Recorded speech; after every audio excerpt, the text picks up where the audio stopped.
Welcome to Rumble Book Club. I'm your host, Mike Hernandez, and this is the show where a normal guy like me can talk about interesting books I've read, old and new, good and bad.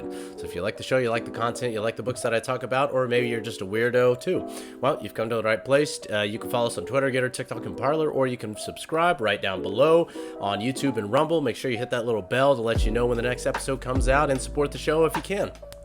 Today we're going to take a look at a really awesome book that I just finished and really enjoyed, and I'm excited because now I get to share it with you. Today we're going to take a look at NOS4A2 by Joe Hill.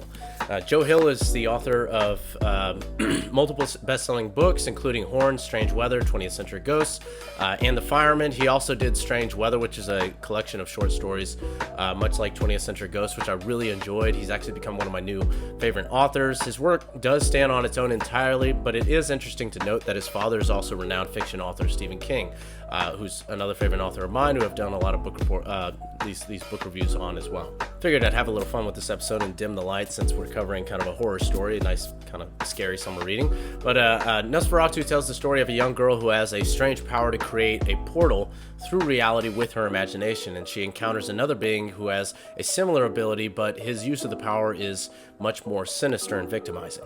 So let's get into our three-part criteria, starting with the aesthetics. It's very simple.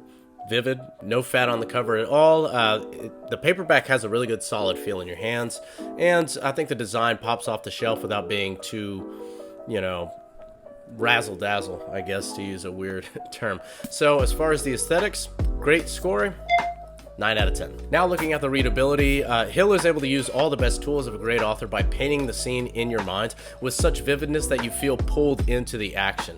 He uses words creatively and pointedly without being bloated and heavy-handed with his word choice. You even learn a thing or two because his experiences in real life bleed into the actual novel, so you begin to not just enjoy a story, but also to learn little odds and ends, such as how the build of antique cars, how they were made, where they're from, as well as motorcycles. There is at one point a Triumph motorcycle, which is featured in the book kind of throughout the storyline. And you kind of can see Joe Hill's experience on working with a Triumph motorcycle as well, because he talks about these little odds and ends you would really only know about if you actually got your hands dirty and climbed underneath one of those motorcycles and got to work. So you learn a lot. It's a very easy read, easy on the eyes, easy on the brain. So as far as the readability goes, fantastic score, 9 out of 10. Now let's look at the content. Victoria McQueen is a young girl growing up in a rough family with a mother and a father who fight frequently, but they do their best with her specifically. They try to raise her with love, but again, they're two imperfect parents. Joe Hill does a good job representing that kind of duality.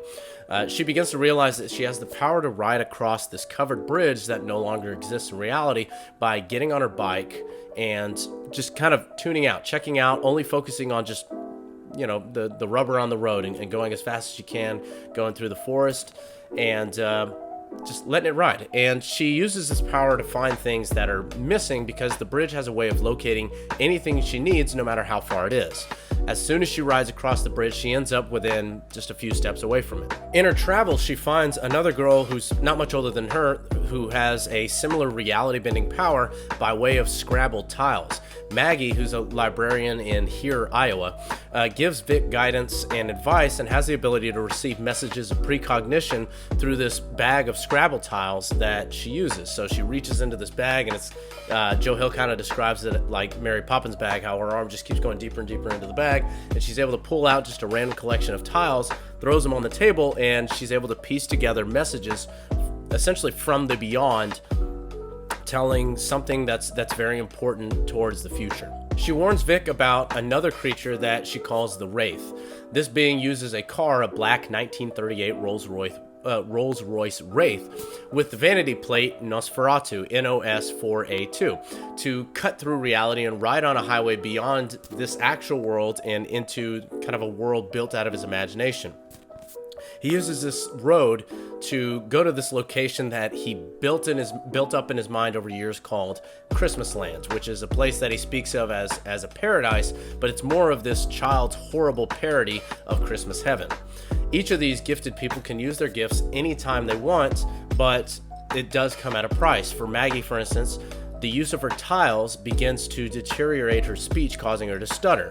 For Vic, her use of the bridge not only provides wear and tear on the bridge, making it more and more decrepit every time she uses it, but it also gives her terrible headaches and fever. It really drains the energy out of her, as well as a vicious pain behind her left eye. For Charles Manx, the man behind the Wraith, he loses a bit more of his soul and his conscience, becoming more and more of a sociopath over the decades as he uses his power and Christmas Land as a means to lure children away with the help of his henchman called the Gas Mask Man, and draws out all the humanity from the child like a vampire. So what he'll do is he'll take a child that he kind of scouts over time. Him and the Gas Mask Man will capture the child, and they'll ride along this imaginary road in the NOS4A2, in the Rolls Royce Wraith.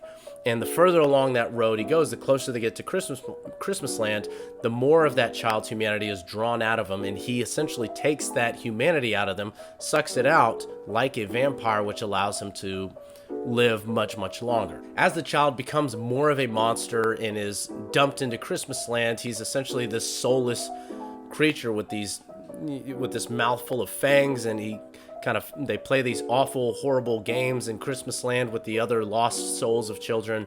And Manx, again, just regains his youth, allowing not just his appearance to change, but like the actual energy and life he has. For instance, there's a part where he's swinging this hammer, and he's this old man, and yet he swings it with the ability of like a young 20, 30-year-old man.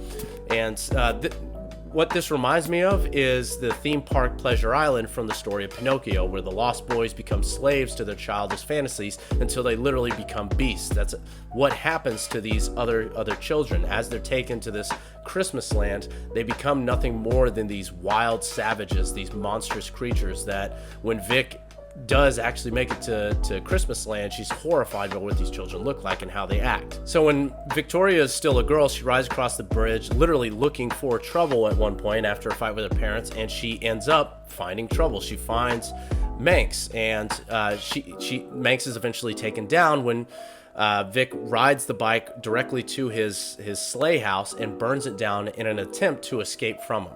She's saved by a young motorcycle mechanic named Lou, who she later has a long-term relationship with, as well as their child who they name Wayne. Manx lingers in prison and dies quickly as his Rolls Royce is auctioned off and rots away inside a private barn. But things pick back up when a Boeing engineer restores the Wraith for his daughter. He's hoping for his daughter to be able to ride the Rolls Royce to her prom, and as he fixes it, it actually restores the soul and the life of Manx, who at that point is being pronounced dead and starting to be autopsied on. So after Manx springs back to life in the middle of the autopsy, he hunts for Victoria as well as her 12-year-old son Wayne. That's where the story really starts to pick up. You really see the action tie together. It's incredibly well written. This is an absolutely marvelous story that's both gripping and emotional. It's a great story of the strength of a woman, but also the impact of the men in her life, from her father, who gives her the tools to actually destroy the Rolls Royce Wraith. I can't say that. I can't say that no matter how hard I try. Rolls Royce Wraith.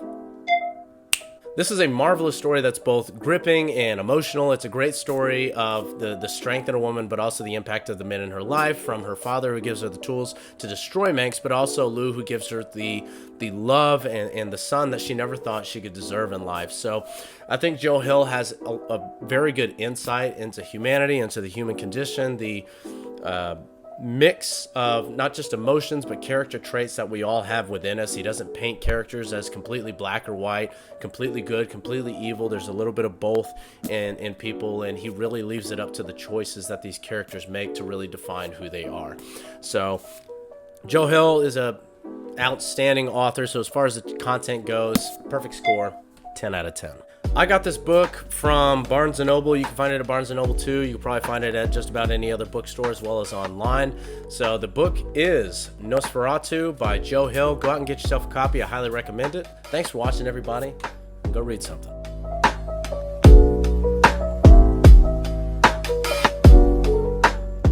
Rolls Royce